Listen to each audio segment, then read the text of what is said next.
Good afternoon, students. So we are discussing about excipients used in formulation of tablets. Different excipients we are using, as we know.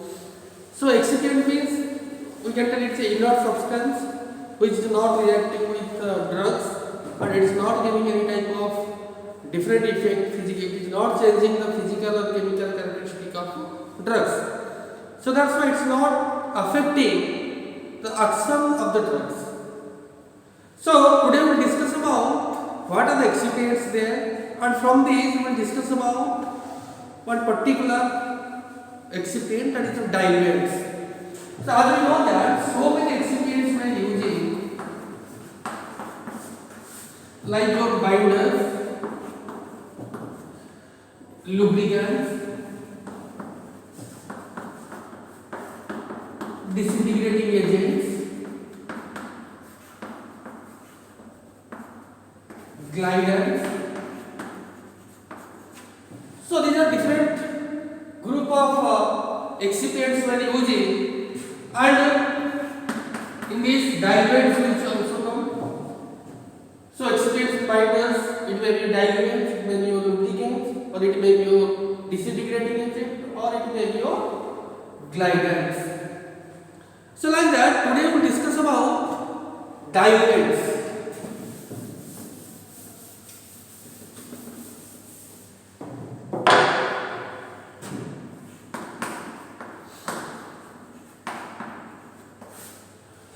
So what is the meaning of these diluents and how we are using it? So from these diluents we can know it is related to dilution.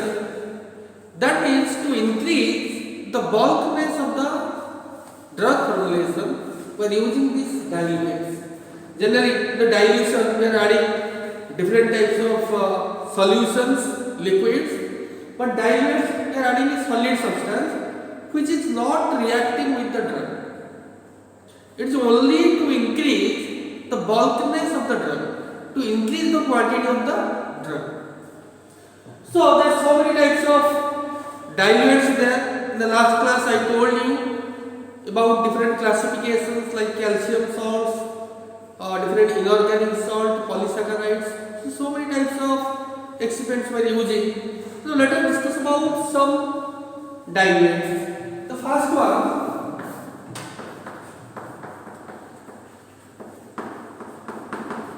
calcium salts. So we are using different types of calcium salts. For example, dicalcium phosphate, dihydrate, dicalcium phosphate, dihydrate. So shortly we are calling as popularly DCP, dicalcium phosphate.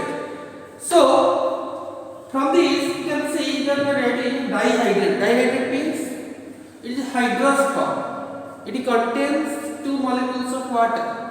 It contains water for crystallization. So that's what writing as hydrate form or hydrous form of the DCP or dicalcium phosphate. So as it contains water, it contains bound water, it is not affected by the moisture. Generally it is already having some moisture inside of this, so it won't absorb moisture from the atmosphere. And with this, to remove that water of crystallization, the temperature should be more than 80 degrees Celsius. If you heat the ingredients more than 80 degrees Celsius, then only the water will come out. Otherwise, it will remain inside of that. So that's why this type of diluent we are using for the water-sensitive drugs. Some of the drugs there, if you add water in that, the drug will degrade. So in that case, to prevent the degradation, we can use this type of diluent like dicalcium phosphate to prevent degradation of water sensitive drugs. But we have to maintain the temperature while heating. We have to maintain the temperature. Now coming to disadvantages of this calcium salt or dicalcium phosphate, it is reacting with different types of drugs. For example, tetracycline. Tetracycline is reacted with different types of metal ions like calcium, iron.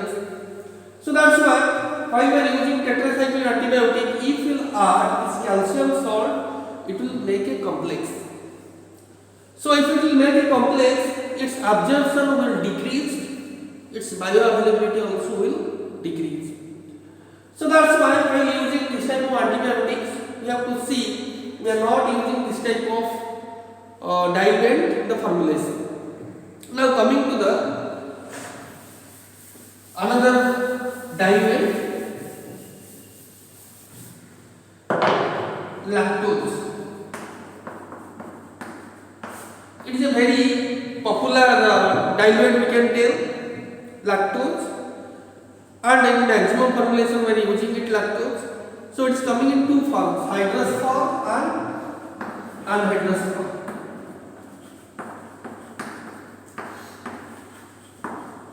It is coming in two forms, hydrous form and anhydrous form. So generally we can tell anhydrous form is sensitive to moisture and it will absorb moisture from the atmosphere in elevated humidity. When humidity condition is high, it will absorb the moisture, this anhydrous form. So that's why generally when you are choosing hydrous form of this, and this hydrous form generally when using the weight granulation. Later on I will tell you what are the tablet granulation process. So from this one step is weight granulation technique. So this weight granulation technique generally we are choosing hydrous form, not anhydrous form, because in weight granulation we need to add different binding solutions which may contain water. So that's why we should not add water in anhydrous form, but we can add water in the hydrous form because it already contains some amount of water crystallization. So generally two grades of lactose coming. Two grades of lactose coming. One is coarse one, another one is regular grade. Coarse is the size of the particles will be 60 to 80 base size, and for the regular grade is 80 to 100 base size. So two types of grades coming of the lactose. 60 to 80, that is coarse, and 80 to 100 base size, that is called as regular grade. Now coming to the another diluent, spray dried lactose. Spray dried. Spray dried means it is a dried, the spray drying technique, and due to its spray drying technique, its flow property increased. It enhances the flow property of the drug, and this type of spray dried lactose we are using for direct compression without addition of any type of granulation technique. We are directly compressing the tablet. So the spray dried lactose we are using for direct compression. Then come to the another one, another diluent, starch. Starch is a very popular diluent. We can tell starch not only a diluent, we can use it as a disintegrating agent, we are using it as a binding agent. It is having so many uses, not only we are using a diluent. So that's why starch generally we can collect from different substances like corn, potato, getting under, and wheat. So generally starch, different type of starch categories there. We can collect from corn starch, potato starch, wheat starch. So different types of starches we can collect. So from all these, there is a USP grade starch. USP grade starch. It contains around 11 to 14% of moisture. 11 to 14% of moisture. And there is a specially dried grade. That means the starch is already dried. So that dried form contains around 2 to 4% of moisture. So that is a specially dried grade, specially grade starch. Okay. Then coming to another type of starch, directly compressible starch.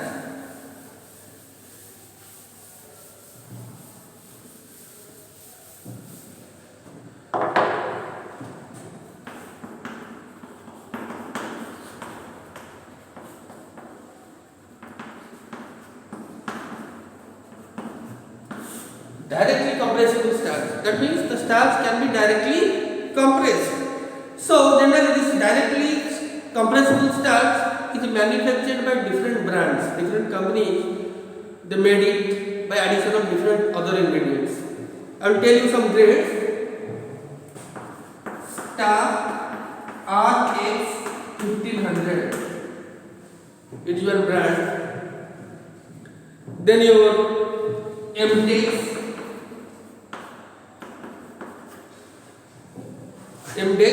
and Celluta.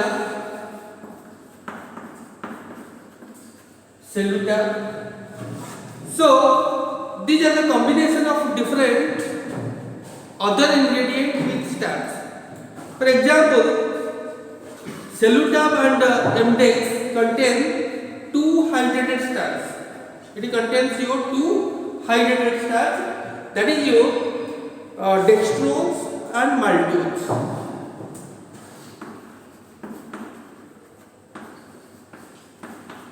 Dextrose and maltose, which contains generally dextrose contains 90 to 92% and maltose contains 3 to 5%. Okay, so these are the different brand names coming. The directly compressible starch, that means these are directly added to the drug formulation or direct compression techniques. Now coming to some other diluents which we are using, like your dextrose.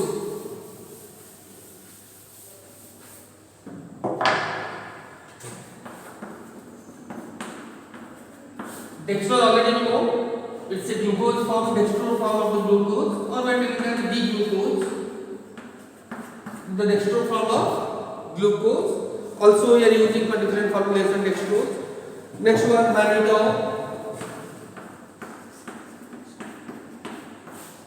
Mannitol it's having a negative heat of solution. That means if you put in the mouth, it will give a cooling sensation because it will absorb heat. So that's why it will feel a cooling sensation. So that's why it is particularly suitable for chewable tablets. Suitable for chewable tablets because it will give a good taste to the drug formulation and also give a cooling sensation. Then your sorbitol, another diluent, sorbitol. So it is also related to mannitol also. It is the optical isomerism of mannitol, sorbitol. Generally, sometimes sorbitol is coming in combination with mannitol. It will give a, to reduce the cost of the excipient, it is coming sorbitol plus mannitol. So it is now coming to another diluent, sucrose. Sucrose also is very good diluent, as we know, it is like a sugar. But sucrose nowadays is coming in different brands.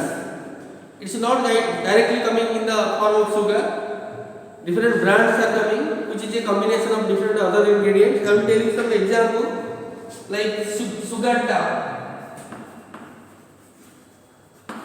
Sugarta, it is a combination of sucrose, 90 to 90% of sucrose, 90 to 95% of sucrose, plus it contains invert sugar, 7 to 8% of invert sugar. It's not only sugar, different types of sugars are in this. Like that, different others are there, like your Dica, your another name is Nuta. So these are the different brand names. which are prepared, which contain not only sucrose, some different other types of sugars also. Now coming to finally another derivative there, which is very popular, microcrystalline cellulose. We are calling it MCC shortly, microcrystalline cellulose. It's a very popular cellulosic polymer and we are using as diluent. It is also coming in different brand names like Avicel. Avicel, it's a directly compressible, and your another two grades are coming, PH 101 and PH 102. Two forms are coming. From these, one is powder form, another one granules form. PH 10 is a powder form and PH 102 it is in granules form. So these are the one basic idea you got about diluent. In the next class, we will discuss about some other excipients like binder solutions. What are the binders we are using? So always remember what are the dilutes